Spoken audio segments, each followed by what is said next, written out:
Хвала Христу, паважаныя слухачы радыё Марыя. Сённяшнім госцем нашай праграмы з'яўляецца Ігор Цярэшченка, вядомы нашым слухачам як сувядоўца кананічнага права, таксама аўтар і вядоўца навукова-папулярнага блога на рэлігійна-філасофскую тэматыку і па жыцці ўрач, патолага-анатам. Хвала Христу, Ігор. Хвала навекі. Абмінем момант, як вы сталіся патолага-анатамам. Напэўна, лепей будзе. Гэта не голас паклікання адназначна. Скажыце увогуле пра стан зараз ваш душэўны, як вам падабаецца, не падабаецца прафесія, заўсёды прафесія альбо часткова падабаецца, часткова не падабаецца. Вось раскажыце, чым так плюсы і мінусы прафесіі. Плюсы і мінусы. Ну, з плюсаў я б адзначыў тое, што прафесія надзвычай глыбокая. Яна раскрывае саму сутнасць паталагічных працэсаў на такім амаль фундаментальным узроўні. І яна да таго ж, напэўна, не адзіная, канешне, але адна з нямногіх медыцынскіх інтэрдысцыплінарных спецыялізацый. Калі фактычна, каб працаваць нармальна, ты павінен патроху ведаць адусюль. А калі гаворка ідзе ўжо пра выпадкі смерці людзей, то ты проста павінен ведаць. Хаця б у тэорыі. Калі чагосьці не ведаеш, бярэш, чытаеш і ўжо ведаеш. Так гэта працуе. Гэта з плюсаў. Яна такая інтэлектуальна даволі затратная, я бы сказаў, у добрым сэнсе. Ёсць куды развівацца, ёсць што пачытаць. Я кажу, канешне, найбольш пра яе біяпсійную частку. Але аўтапсійная частка таксама неблагая, па-свойму цікавая, дзесьці перасякаецца часткова з судовай медыцынай. І, што мне не падабаецца, дык, напэўна, канешне, некаторыя пабочныя эфекты прафесіі звязаныя з тым, што ты працуеш, скажам так, не з зусім інтэгральнымі, не з зусім цэласнымі людзьмі. То бок, скажам так, проста нежывымі, і з іх біяматэрыялам таксама, які да нас прыводзіцца ў вялікіх колькасцях і патрабуе, канешне, гісталагічнай ацэнкі. Так, вы за словамі нейкая такая карцінка стаіце, вось мне адразу намалявалася. Якраз, дарэчы, карцінкі гэта і тое ёсць, пра што патанатомія. Фактычна, патолаганатам гэта чалавек, які прафесійна глядзіць карцінкі на мікраскапічным узроўні, і ў гэтых карцінках ён бачыць паталагічныя працэсы. Я бы сказаў, што галоўнае, што ёсць у нас цяпер, гэта не прапусціць нейкую злаякасную пухліну у жывога чалавека. І на гэта скіраваныя вялікія фінансавыя сродкі, сістэма пастаянна паляпшаецца, і, ў прынцыпе, мы дасягнулі такіх нармальных, абсалютна нармальных паказчыкаў, характэрных для найбольш эканамічна развітых краін свету у галіне дыягностыкі пухлін марфалагічнай. У нас ёсць выбітныя спецыялісты, якіх можна ва ўсёй Еўропе пералічыць па пальцах. У нас вельмі моцная школа, гэта ўжо такое больш гістарычнае. Што наконт аўтапсійнай часткі работы, гэта значыць якраз устанаўленне прычын смерці ужо мёртвых людзей, устанаўліваем. Куды ж падзецца. То бок Беларусь можа ганарыцца сваімі патолаганатамамі, так? Ой, так, прычым гэта яшчэ з савецкіх часоў ідзе, і вельмі даўно у нас вельмі такая была моцная школа. У нас быў такі, бачыце, вылецела з галавы. Бывае так, што помніш імя чалавека, і яно проста... У вас такое бывае? Бывае, конечно. Вось. Не скажу, што я ведаю там паімёну патолаганатамаў беларускіх, але... Гэта адзін са...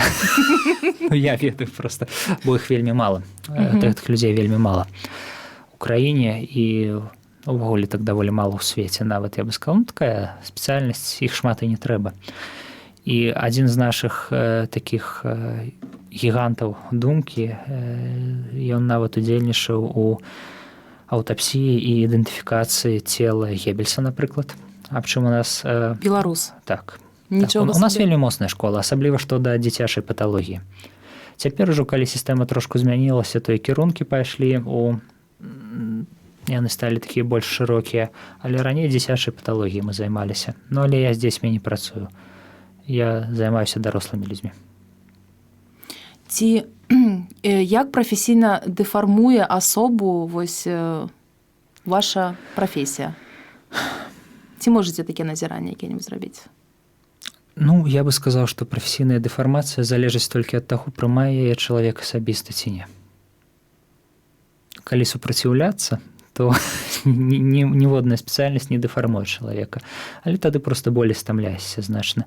У нас я бы адзначыў сярод такіх паказчыкаў, як вы кажаце, прафесійнай дэфармацыі, ну, па-першае, натуральную дэфармацыю здароўя, бо ідзе каласальная нагрузка на зрок, амаль ва ўсіх ён рэзка падае за вельмі рэдкімі выключэннямі. Але ж вы мелі на ўвазе, напэўна, штось такое больш псіхічнае, так? Усё мела на ўвазе, так. Ну, тут цікава, я б адзначыў тое, што тычыць менавіта працы з памерлымі людзьмі. Пачынаеш патроху губляць мяжу паміж жыццём і смерцю, бо яна такая, яна насамрэч, яна невыразная, таму што дакладны момант надыходу смерці ў чалавека – гэта проста навуковы кансэнсус. Яго як бы няма. Чалавек памірае адносна паступова. І ён можа ляжаць, такі халодны памерлы, а ў яго там, ведаеце, дзе-небудзь у базальным слаі скуры дзеляцца клеткі. Вось гэта я назіраў за сабой, што пачынаю губляць розніцу паміж жывымі і мёртвымі, напэўна. Ну, многія людзі адзначаюць такое, што губляецца трошку эмпатыя, але гэта ва ўсіх медыцынскіх супрацоўнікаў такое, без выключэння. Проста калі моцна спачуваць кожнаму трагічнаму выпадку, то эмацыйна будзе вельмі цяжка працаваць, але мы стараемся, мы спачуваем такім чалавечым трагедыям. Ну, так, калі-нікалі адбываюцца такія выконванні ролі суддзі, але ты быццам бы на гэта і не падпісваўся, а яно ідзе троху. Гэта я кажу пра такі раздзел працы, як ацэнка дыягностыкі, скажем так. Доктара, да? Ну так, таго доктару, якога пацыент памёр. Ну гэта фактычна наша такая была гістарычна вельмі важная функцыя, але цяпер патанатомія змянілася. Цяпер 95% працы, аб чым пастаянна кажуць ва ўсіх інтэрв'ю ўсе патолагаанатамы ва ўсім свеце, 95% працы гэта жывыя людзі. Это іх біялагічны матэрыял. Розныя біяпсіі. Што заўгодна, пачынаючы ад ФГДС і біяпсій са страўніка, са слізістай, ідучы праз нейкую біяпсію шыйкі маткі, напрыклад, і скончваючы выдаленымі апендіксамі, родзінкамі, чым яшчэ, жоўчнымі пухірамі. Тут, насамрэч, праца такая вельмі шырокая. І аб'ёмы каласальныя, канешне. За год я праглядаў за мінулы год штосьці каля 16 тысяч біяпсій. Ну, гэта 16 тысяч чалавек я паглядзеў, проста я іх не бачу. Я бачыў толькі іх тканіны, фактычна, пад мікраскопам. І даволі часта дыягнастуюцца анкалагічныя захворванні. І ўсё часцей і часцей. У мяне стаж не такі вялікі, але нават я заўважаю, што з кожным годам анкалагічныя хваробы маладзеюць і ўсё часцей выяўляюцца падчас біяпсійных даследаванняў. Людзі, якія працуюць доўгі час, кажуць, што раней рак можна было пабачыць, ну, там, груба кажучы, 1 раз, 2 разы за працоўны тыдзень. У мяне асабіста ракавае нейкае шкло ёсць амаль штодзень цяпер. Вось. Фактычна, цяпер патанатомія стала больш дапаможнай спецыяльнасцю для анкалогіі, я бы так сказаў. Ну, не толькі, але пераважна туды скіроўваюцца ўсе фінансавыя высілкі, бо гэта найбольш значна. Ну, гэта сапраўды страшна і ўражвае. Аб'ёмы проста. Ну, яны трошку не адпавядаюць нарматыўным аб'ёмам. Па нарматыўных аб'ёмах мы павінны праглядаць 2000 біяпсій за год, а не 16 тысяч. Але гэта не рэкорд. У нас ёсць жанчына, якая праглядае 24-25 тысяч за год. Увогуле агульны аб'ём, які ідзе праз нашае мінскае гарадское бюро, ну гэта звычайна ўжо ў лістападзе мы пачынаем нумарацыю кожны год, і ўжо ў канцы лістапада мы перавальваем за 1 мільён. Фактычна робіцца больш за 1 мільён біяпсійных даследаванняў.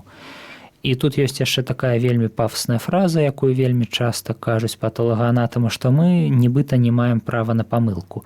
Гучыць вельмі радыкальна, але па сутнасці штосьці за гэтым ёсць, бо звычайна біяпсійная дыягностыка, ну, яна, скажем так, у тым, што тычыцца пухлін, яна вырашальная. Калі ты прапускаеш нейкі рак, то чалавек гэты ходзіць далей з ракам, і пакуль яму не будзе прарастаць і метастазіраваць у іншыя органы, то ён і не заўважыць, што з ім штосьці не так. Ну, я кажу пра такія раннія стадыі. І з іншага боку, наадварот, калі ты на здаровыя тканіны напішаш анкалагічны дыягноз, то чалавек будзе праходзіць праз аперацыю, якая яму не патрэбная. Пераважна мы цяпер такім займаемся. Ну, гэта так, я троху вырашыў, можа быць, зацягнуў, троху вырашыў разбіць гэта клішэ пра чалавека з ножом у адпаведным адзенні. Хаця і гэта таксама ёсць, але гэта 5-10% нашай працы цяпер. Але хіба што сутыкаецеся са такімі стэрэатыпамі, так, пра патолагаанатамаў? Ну, пастаянна. Жартуюць з вамі ці як? Чагосьці чакаюць? Насцярожаны. Узбуджаюцца. Гэта будзе найлепшай рэакцыяй. У гэтым узбуджэнні там цэлая гама эмоцый.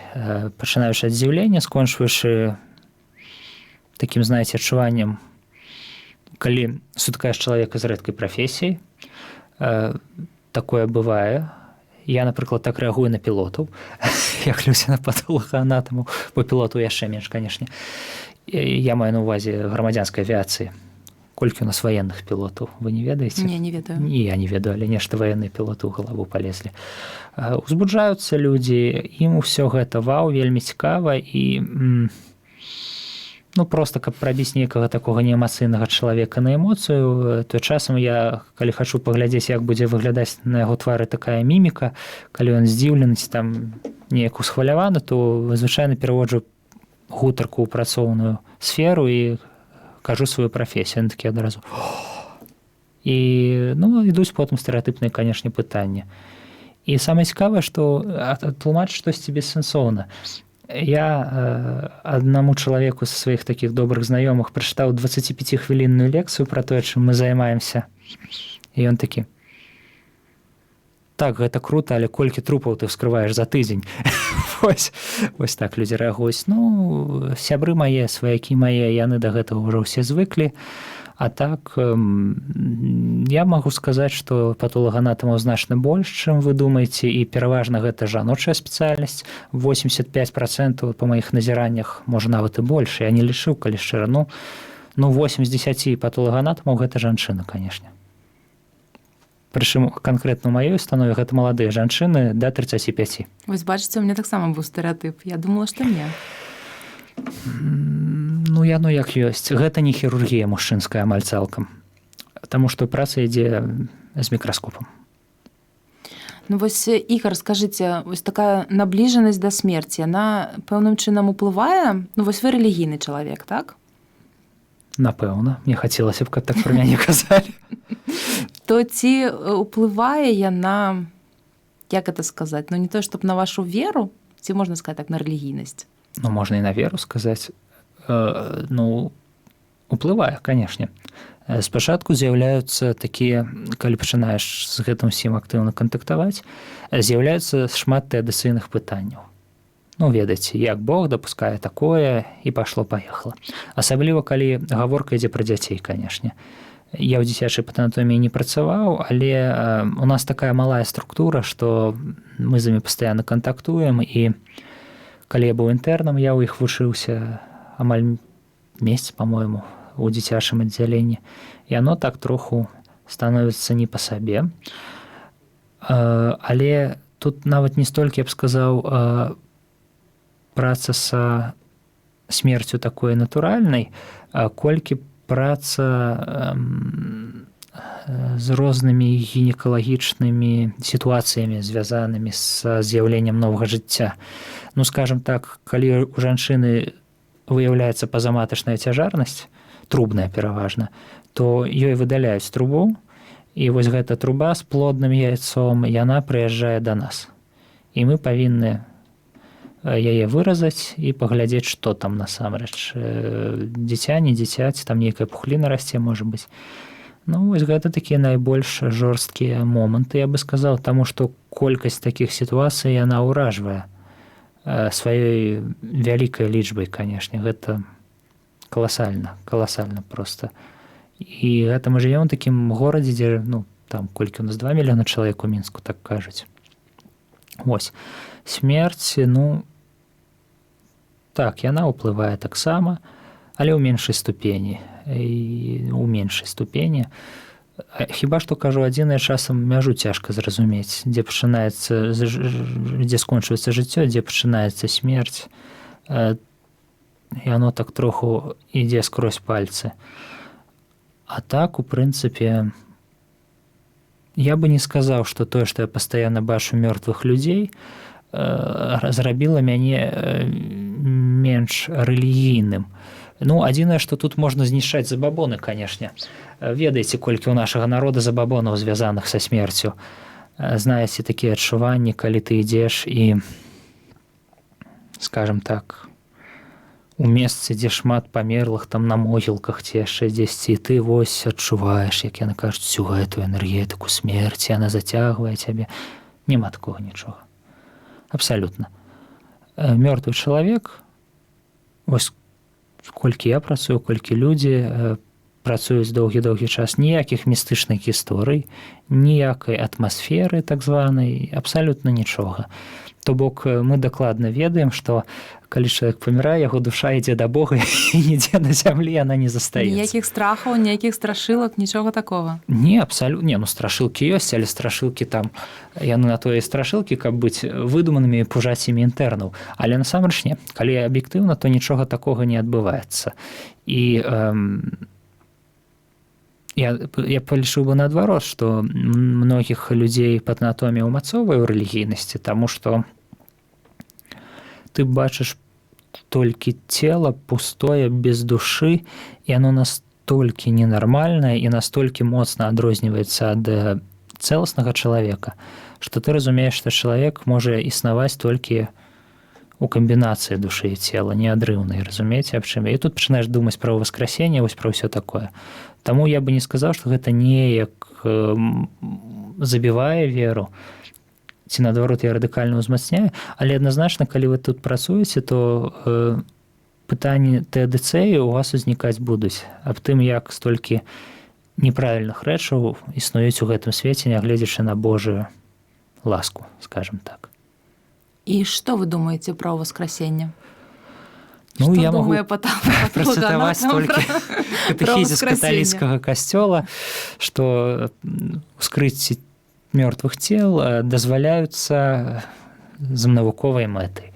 Фактычна тое, што чым мы займаемся, можна лічыць навуковай мэтай, бо мы гэта робім не дзеля таго, што нам гэта цікава. Гэта працэдура вельмі непрыемная, і якраз такі, ну, я вось вам так магу сказаць, нягледзячы на стэрэатыпы, я ніводнага некрафіла сярод патолагаанатамаў не сустракаў. І, ну, я маю на ўвазе некрафіла, можа быць, гучна сказана, чалавек, які мае такую нездаровую цягу да сяго такога крывавага і мёртвага. Я в воскресенне веру і магу дакладна вам сказаць, што, ну, скажем так, тут мы ўжо пераходзім у пытанне крэмацыі. У прынцыпе, крэміраваць людзей можна, у чым праблема. Я так разумею, я, канешне, не пан Езус, вось, і крый Божа, нават думаць пра мяне яго ў адных катэгорыях, нават мне. Але я бы хацеў сказаць, што падчас воскресення, канешне, Богу не патрэбнае ваша старое цела, каб стварыць вам новае. Вось, гэта адназначна тое, да чаго я прыйшоў па анатоміі. Воскресення. Калі яно будзе, ніхто не ведае. Праўда? Ці можна лічыць ваш блог «Каталізатар» вось такім адказам на тыя пытанні, которые ўзнікаюць пры працы? Не, гэта не ад працы пайшло. Але, у прынцыпе, лічыць каталізатар адказам на пытанні ўвогуле, якія ўзнікаюць у нашым грамадстве, можна. Мы для гэтага яго і стваралі. Такая мэта была апалагетычная. Такія, знаеце, кволыя спробы абараніць хрысціянскую дактрыну перад нападкамі сучаснага, я бы нават не сказаў, што атэізму, невядома чаго нават, некая такая аморфная... Секулярызм хіба што, не? Секулярызм, так. Але секулярызм такі аморфны, ведаеце, ён не мае канкрэтнай формы, ён у кожнага свой. Это звычайная абыякавасць да рэлігійнасці. І я магу сказаць, што, канешне, увогуле медыцынская адукацыя і праца ў такой сферы, яна паспрыяла да таго, таму што пераважная большасць медыкаў гэта такія зацятыя матэрыялісты, атэісты, абсалютныя. І рэлігійныя медыкі, яны, як кажа адзін мой знаёмы, грэк-каталіцкі семінарыст, рэлігійныя медыкі, фізікі там і іншыя прадстаўнікі так званых натуральных навук, яны на вес золата, таму што іх вельмі мала, але бязбожных у той сферы вельмі шмат. І я ў такім асяроддзі вось колькі 7 гадоў фактычна вучыўся, працаваў потым яшчэ. І гэта глупства. І оно абсалютна ніяк адно з адным не суадносіцца. Разумееце, у чым праблема? Праблема ў тым, што людзі гэтага не разумеюць. Яны Бог успрымаюць неправільна. Яны Бог успрымаюць як штосьці такое, што існуе ў нашым свеце. Напрыклад, вось жывуць там кенгуру ў Аўстраліі, праўда? Але я іх ніколі не бачыў. І вось Бог для іх гэта такі кенгуру, які абсалютна падуладны сусветным законам. Знаеце, такі, як яны кажуць, летающий дед з барадой. Так. Который постоянно только и делает, что карает. Это мне недавно сказал один чалавек, з якім я дыскутаваў на тэму рэлігійнасці. І гэта фантастычна памылковае ўяўленне, таму што мы самі з вами, як хрысціяне, мы так пра свайго Бога не думаем. А яны думаюць, што мы так думаем. І пачынаецца ўжо другі крок. Яны думаюць, што ўсе мы хрысціяне страшна тупыя. Я прашу прабачэння за такі рэзкі выраз, але тым не менш менавіта так людзі, якія стаяць на секулярных пазіцыях, думаюць, што мы такія вельмі забабонныя, вельмі абрадаверчыя.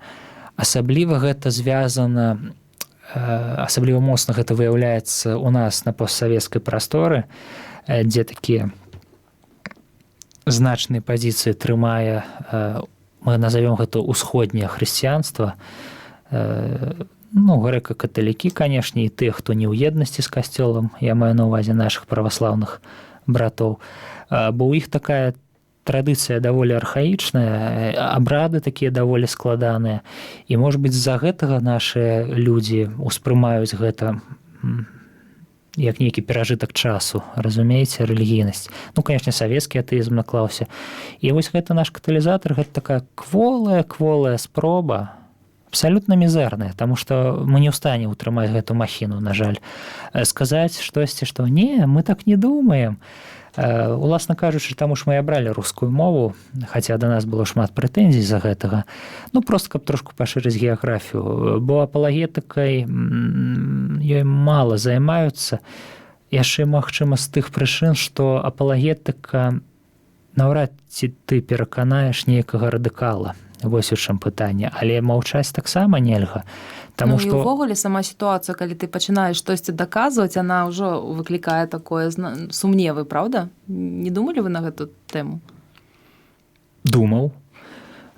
Тут ужо моя асабістая рэлігійнасць. Вы ж ведаеце, кожны чалавек Бога пазнае троху па-свойму. У мяне моя ўся асабістая рэлігійнасць, яна стаяла заўсёды на рацыянальнасці.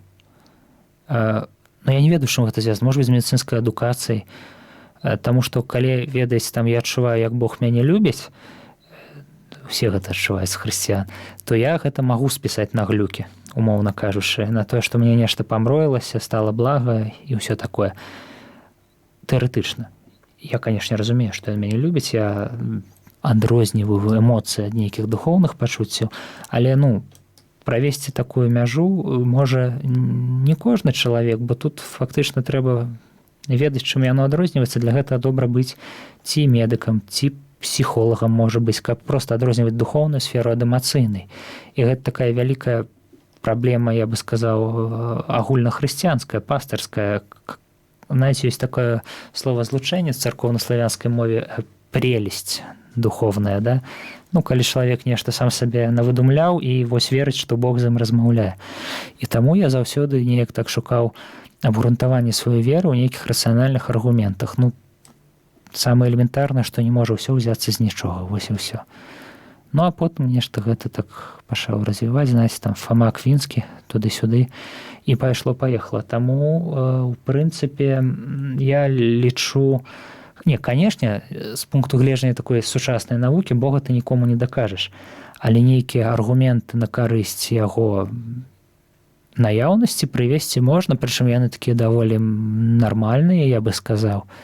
Тут просто трэба з людзьмі размаўляць на адной мове.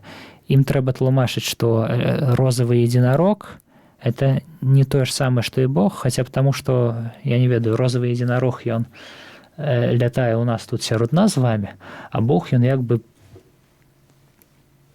увесь свет знаходзіцца ў Богу. Бог, ён трансцэндэнтны. Просто, ну, я не ведаю, нам трэба тут філасофская лекцыя. Думаю, што некаму трэба, то глядзіце каталізатар, дарэчы. Хіба што не першую серыю, не? Пра трансцэндэнтнасць Бога якраз у першай серыі. Так. Першая серыя, так. Але даказаць немагчыма. І гэта вельмі вялікі боль выклікае, таму што святы Ян Павел II, які, ведаеце, з такім захапленнем і натхненнем казаў пра новую евангелізацыю Еўропы, ну, Еўропы. Пад Еўропай ён меў на ўвазе, мне так падаецца, прынамсі я чытаў тыя яго працы, ён меў на ўвазе так званую еўрапейскую хрысціянскую цывілізацыю, якая ж не толькі ў Еўропе, гэта і Канада, і Злучаныя Штаты, Аўстралія з Новай Зеландыі, там Паўднёва-Афрыканская рэспубліка часткова. І ён з такім натхненнем і захапленнем казаў пра гэта. І так сумна глядзець на тое, што пакуль што нешта нічога не адбываецца, таму што, на жаль, мы можам запісаць мільярд нейкіх апалагетычных праграм, выдаваць, знаеце, такія кнігі неабмежаванымі накладамі, але гэта не можа глобальна змяніць сітуацыю да таго моманту, пакуль чалавек сам не сустрэнецца з Богам. А, на жаль, гісторыя паказвае, што чалавек вельмі схільны сустракацца з Богам ужо тады, калі ён разумее, што ён пыл зямны. А мы з вами жывем у Еўропе, і нягледзячы на тое, як беларусы любяць ныць пра тое, што яны ўжо хутка будуць есці траву, іх краіна няшчасная, занядбаная, ўсё такое, аб'ектыўна мы жывем, ну, я не ведаю, у залатым мільярдзе ці не, але дакладна бліжэй да яго.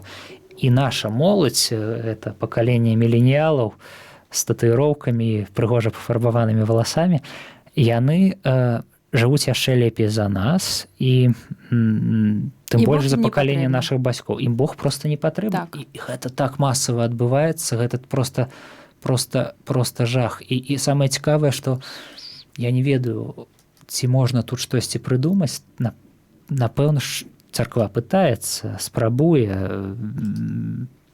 працуюць нейкія сацыёлагі. Я хачу гэта верыць, і нашыя святары ў нашым лакальным такім касцёле, яны пастаянна працуюць над гэтым. Ідуць нейкія такія, знаеце, ўжо незвычайныя формы адшукваюцца, але ўсё адно, вось я бачу нават на сваёй парафіі людзей, якія адбываюць гэту павіннасць у выглядзе абавязковай катэхізацыі і сыходзяць. Потым, дай Бог, каб многія з іх вярнуліся, адназначна фундамент трэба закладаць, асабліва такім так званым традыцыйным каталіцкім асяроддзем. Пад традыцыйным я маю на ўвазе не гэтую парадыгму, знаеце, традыцыяналісты з трыдэнцкай месы, ці там мадэрністы з гітарамі і барабанамі. Так, не забытвайце нашых слухачоў, все зразумелі. Я маю на ўвазе менавіта так. тых каталікоў, якія паходзяць з так званых каталіцкіх гістарычных сем'яў. Так. І што тут рабіць, я не ведаю, но вось мы паспрабавалі нешта зрабіць. Можа быць, Бог нам адудзячыць на тым свеце, можа быць і не. Спадар Ігар, а вось акрамя прэтэнзій да мовы, то што руская, вось якія яшчэ крытыку каталізатара? Так, вы чуеце ў свой адрас? у адрес праграмы давайце так Ну, казаць. конечно, мы на асобы не пераходзім. Ну так. Не, часам на асобы прыходзяць вельмі цікавыя такія паведамленні, так цікава іх даволі чытаць, думаць, разважаць. Крытыка ідзе з двух бакоў.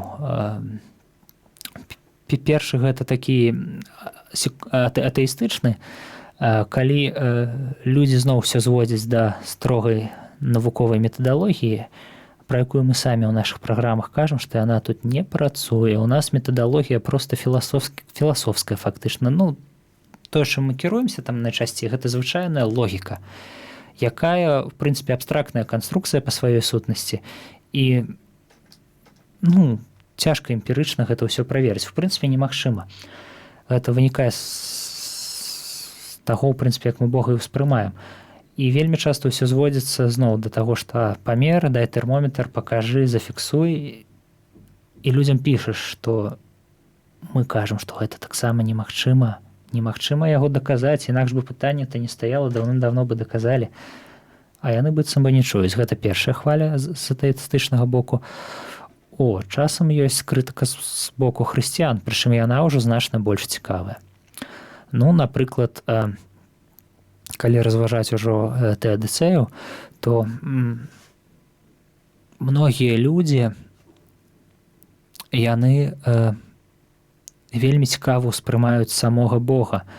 Даходзіць да таго, што некаторыя хрысціяне, якія звярталіся да нас, з якімі мы абмяркоўвалі гэта ўсё, яны ўспрымаюць Бога ледзьве ніяк такога, ну, я просто баюся так казаць услых пра Бога, але яны ўспрымаюць яго як крыніцу зла. І у тым ліку зла такога фізічнага, разумееце? Не зусім. Ну, груба кажучы, калі ўзяць абстрактнага чалавека, і ён захварэў на нейкую хваробу, то ён вельмі часта думае, што гэта Бог яму спрабуе нешта паказаць, нешта схіліць яго да чагосьці. Ну, ён так успрымае гэта, як, скажам, такую, як кару Божую. Ну, тут я, канешне, з гэтым не магу пагадзіцца, хаця катэхізіс скажа, што ёсць 4 грахі, якія выклікаюць помсту Бога, так? Але, і так думаю, вельмі многа католікаў. Я не ведаю, з чым гэта звязана. Адзін чалавек мне казаў, адзін святар, што людзям можа быць так прасцей, бо яны такім чынам як бы адказнасць з сябе перакладаюць на плечы Бога. Ну, бо, груба кажучы, прасцей думаць, што там ты прыйшоў да нейкай хваробы з-за таго, што цябе Бог пакараў, чым тое, што ты вёў лад жыцця своеасаблівы. Ну, ці там просто не пашанціла табе з генетыкай, умоўна кажучы. А так, вы знаеце, я думаў, што будзе ісці такі шырокі шквал тэалагічнай крытыкі. Не. Але дыскурсы ідуць, таму што само каталіцкае вучэнне, ну, мы ж не можам сказаць зараз, што 2019 год, ну, ўсё, з тэалогіі скончана. Мы даведаліся пра ўсё, мы вынайшлі ўсё. Не, такога мы сказаць не можам адназначна. Ну, то бок, працягваць вы збіраецеся гэты праект, так? Адназначна. Мы нават шукаем новыя формы. Людзі некаторыя пішуць, што ўсё гэта класна, вся гэта рацыянальная тэалогія, туды-сюды. Але, па-першае, многім гэта не цікава. Ну, сапраўды, калі чалавек адчувае поўную гармонію і еднасць з Богам і проста, ну, не хоча ён, няма ў яго такой прыхільнасці да нейкай тэалогіі. Гэта ж не для ўсіх, як і кодэкс кананічнага права. Праўда? Вось які я, напрыклад, вывучаю з ксяндзом Дзмітрыем з вялікай асалодай, а некаторым людзям, ну, проста не цікава. І гэта нармальна, таму што, канешне, мы ўсе пакліканыя ўзрастаць у праўдах веры, але ну, усе людзі розныя, Бог дае кожнаму сваю магчымасць збавіцца. І людзі, яны ўжо пачалі да нас звяртацца з такімі ідэямі зрабіць, магчыма, штосьці дадатковае.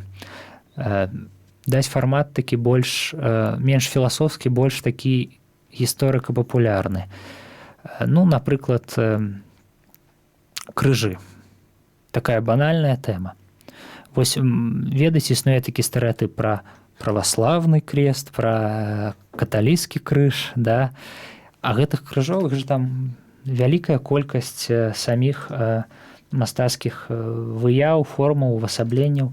І проста калі разабраць такое пытанне, то я думаю, людзям гэта будзе цікава. І гэта адзін з нямногіх прыкладаў. Не, мы будзем працягваць адназначна, будзем трошку разбаўляцца такімі больш шырокімі тэматыкамі. У нас выходзіў калісьці выпуск пра веруючых вучоных, я памятаю. Абсалютна не філасофскі. Проста вось быў такі чалавек, і ён вынайшаў акуляры. Ну, там не акуляры, там лінзу рассеивающую. Прашу прабачэння, не ведаю, як рассеивающая будзе па-беларуску. Тая, што рассеивае, напэўна. І, канешне, мы будзем працягваць. Прычым я хацеў бы, ну, я спадзяюся, што хтосьці паслухае нас з вамі.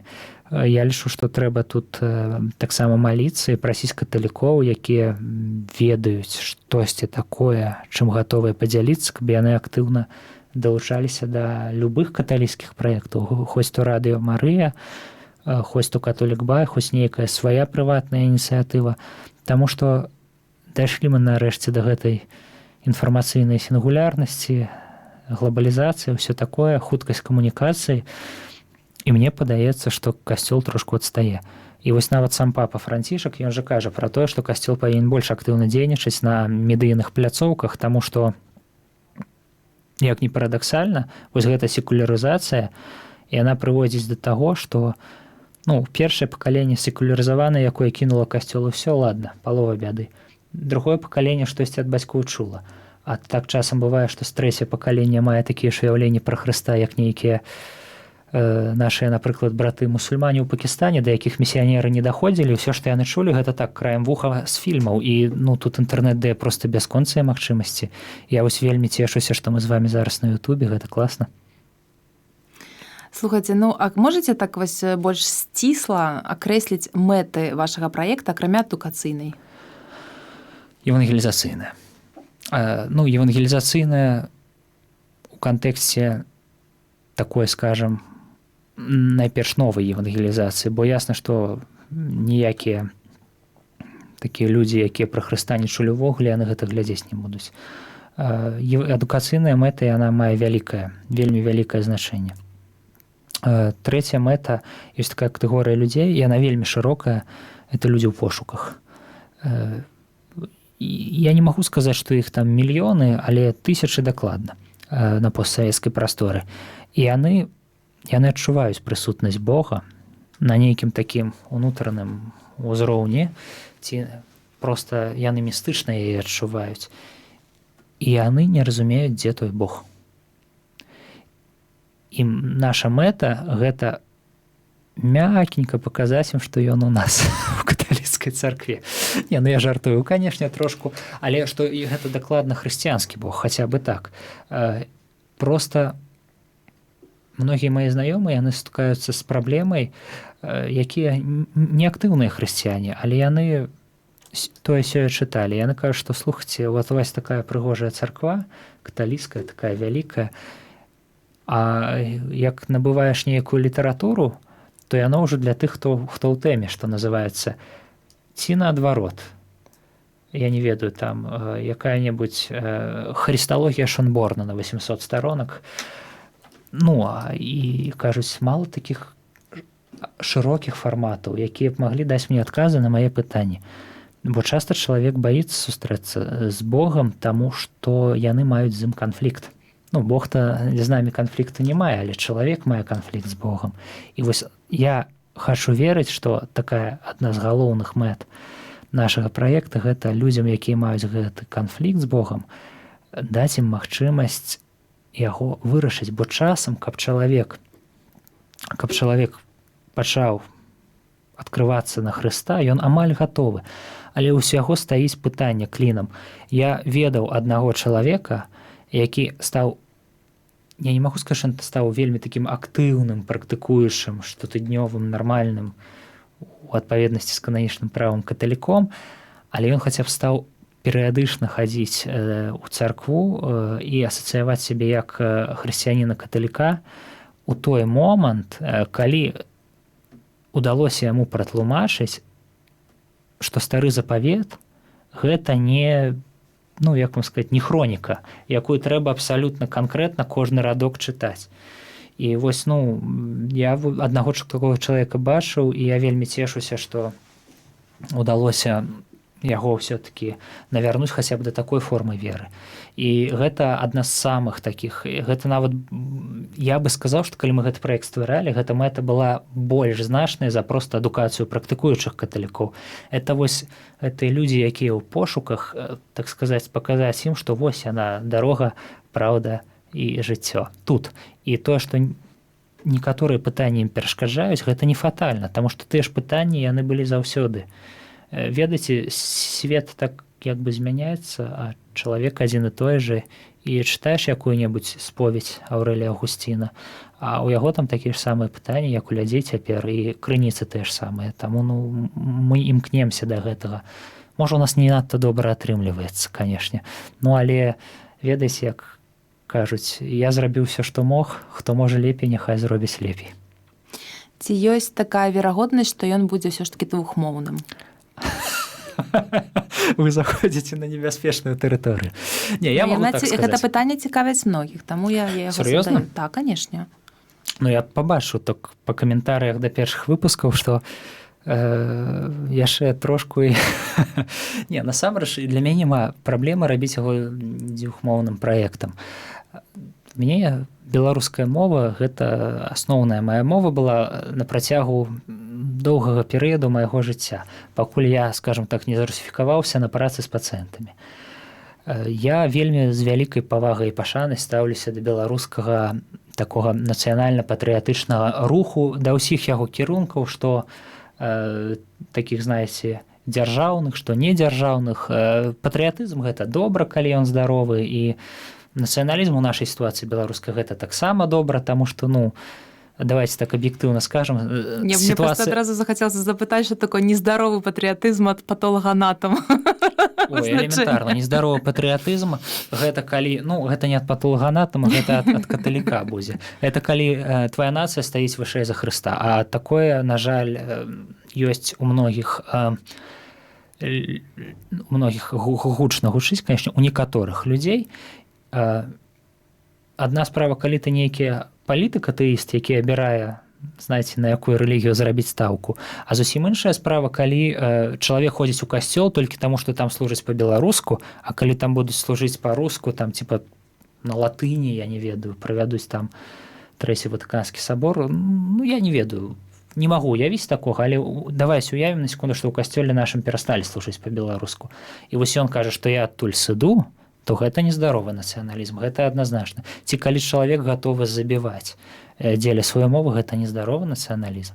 Абсалютна. А такія людзі, я не кажу, што іх там тысячы яны сярод нас, ну так трапляліся некалькі разоў. Таму для мяне няма праблемы зрабіць каталізатар па-беларуску.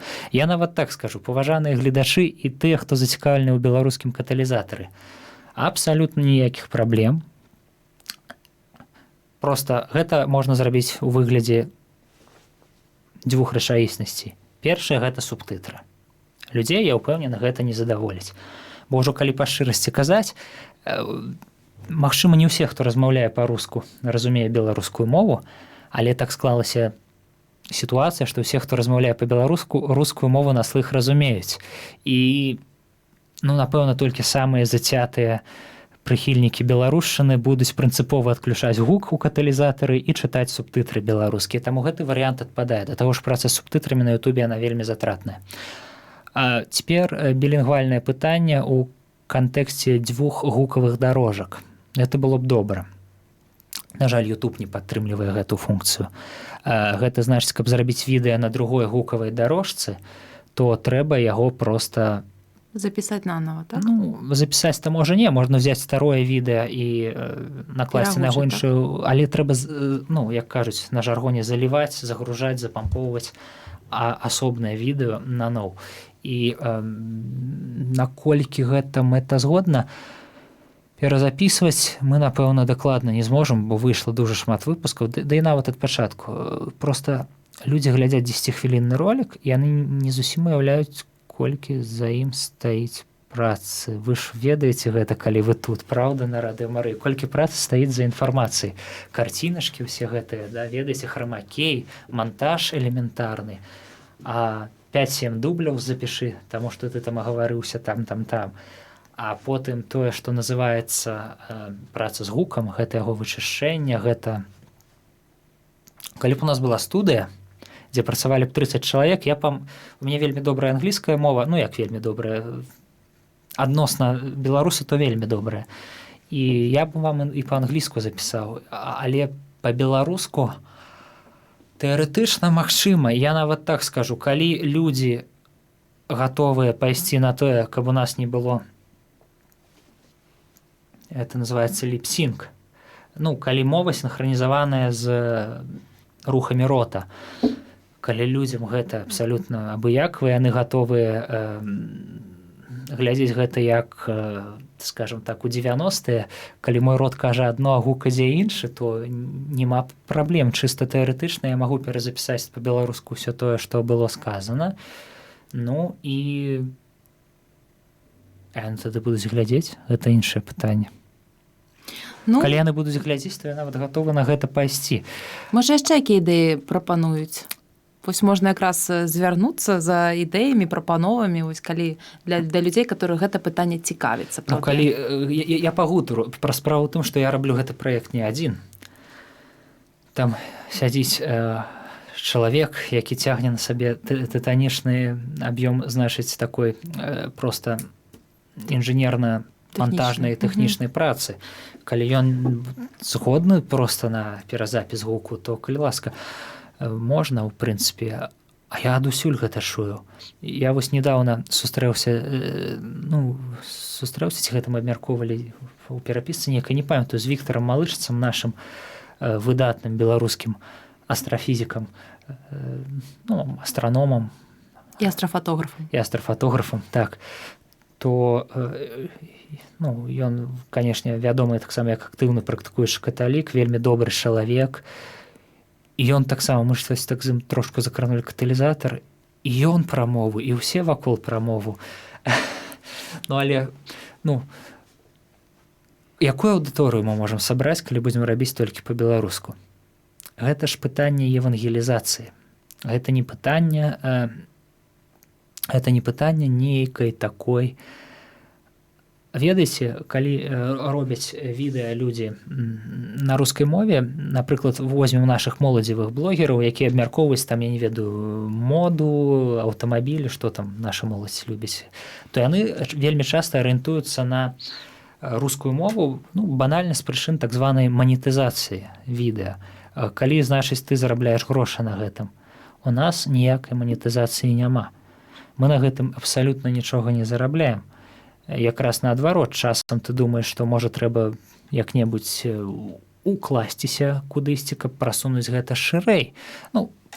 Па-рознаму бывае, то бок тут адваротная мэта, гэта аддаць інфармацыю, каб яе пачула як мага больш людзей. Таму нават калі мы дадазім магчымасць беларускай мовы, што я вам так магу сказаць, мала імаверна, але чыста тэарэтычна гэта магчыма, у прынцыпе. Так вось, нават калі мы дададзім там беларускую мову, то мы не адмовімся ад рускай ўсё адно. Я так хачу сказаць, то бок такога, што гэты праект будзе чыста беларускамоўны, такога не будзе. Ось у нас ёсць яшчэ праект «Школа малітвы» з Тэрэзай Клімовіч. Вы ведаеце ж, канешне, Тэрэзу, выдатная проста жанчына, якая вельмі глыбока у езуіцкай духоўнасці разбіраецца, і яна так класна кажа пра малітву. І вось гэты праект можа быць цалкам беларускім без усялякіх праблем, бо яго мэтавая аўдыторыя – гэта каталікі. Гэта адназначна так. Бо, прабачце, калі яна кажа пра адарацыю найсвяцейшага сакрамента, гэта, я б нават сказаў, каталікі лацінскага абраду, бо ў грэк-каталікоў адарацыі няма, а ў нашых праваслаўных братоў то пагатоў. Хаця, канешне, многія парады будуць цікавыя і для іх. Так ці інакш, гэта для практыкуючых людзей. І тыя, хто ходзіць у касцёл і практыкуе, яны беларускую мову, канешне, ведаюць, разумеюць. Тут ужо чаго казаць, усе беларусы ведаюць і разумеюць беларускую мову, нават тыя, хто робяць выгляд, што яны не понимают этот ваш язык, говорить на нормальном языке, ну гэта ці эмігранты, якія прыехалі зусім нядаўна з суседніх нам краін, ці можа быць нейкія людзі, якія з асабістых прычын маюць нейкую нелюбоў да ўласнай культуры, але 98% беларусаў дакладна нармальна разумеюць беларускую мову. І вось школа малітвы, яна можа быць цалкам беларускамоўны, каталізатар не, бо аўдыторыя яна такая, вы самі разумееце. Я ўжо гляжу просто на час, што ўжо выйшаў. Мяне трэба спыняць. Так, спыняю вас. І ўвогуле я кажу, што мяне часам нясе. Дзякуй вялікі, што прыйшлі да нас. Думаю, што нашым слухачам і гледачам стала крыху больш зразумела мэтай стварэння каталізатара і перспектывы яго развіцця, скажем так. Я пагутару са сваім тэхнічным супрацоўнікам наконт мэтазгоднасці і магчымасці. Але я адразу кажу, што ліпсінку не будзе, калі яно будзе па-беларуску. Мы не будзем перазапісваць. Выяўляць сабе, што такое праца з храмакеем? Каб гэта было нармальна. Я тэлевізійны журналіст. Так тым больш, вось. Каб гэта было нармальна, не так, знаеце, як у кліпах пачатку 90-х зробленых аматарамі. Гэта цяжка, але будзем маліцца. І, канешне, калі ў кагосьці ёсць нейкія заўвагі наконт зместу, прапановы, можа быць, вы хочаце, можа быць, каталікі Беларусі, гэта ж не толькі каталізатар, тут можна рабіць тысячы праектаў. Можа быць, яны хочуць нейкі праект, ідэя якога ляжыць на паверхні, і проста ніхто не сказаў слых, то вельмі добра было бы, вельмі добра. Пахвалёны Езус Христос. Навекі вечныя. Амен.